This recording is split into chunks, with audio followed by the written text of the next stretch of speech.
If you want to see a Helium 10 keyword research tutorial, then this is the video for you. So pay attention because these filters are crucial for you when you run your own searches on other products. So you got here, which is word count. I'm selecting the word count as 2.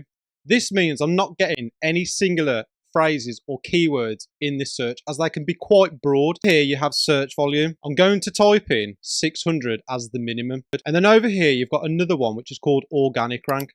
I'm going to set the minimum as 1 to 16. This means that this product, or the keywords that are being shown on Helium 10 on Cerebro, are going to be on page 1 only. And it's so important for us to know that, because we get to see where their sales are coming from. Because if you think about it, you're not going to go on Amazon and go to page 2. And in the Amazon world, it's just known as the graveyard. So now these filters have been selected, and you can actually play around with some of these parameters. It's highly up to you. But for now, I'm just going to go with the most simple way of doing this. So now I'm going to go over and click apply filters. As you can see here now, there has been 22 filtered keywords with a search volume as a minimum of over 600. So now what I'm going to do is select the search volume from highest to lowest. So now we can look over to the left hand side here and we can actually see what keyword phrases are being used.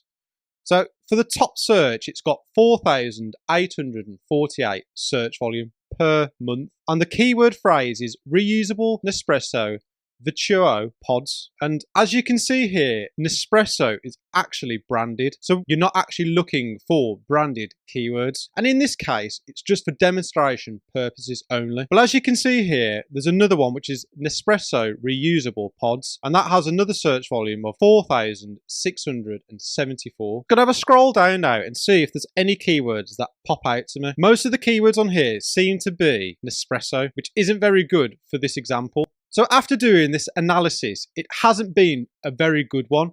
However, I'm going to tell you why. It's because on Amazon, you're not actually allowed to use branded names because obviously they're trademarked. And when they're trademarked, that usually just means that you're not allowed to use them unless you have the owner's permission. And another thing to note is just because we've ran this search and there is just the word Nespresso in this example, but if there wasn't and it was just reusable pods for coffee machine, then you'd know that would be your open window to sell or at least target those keywords and make a good product out of that keyword.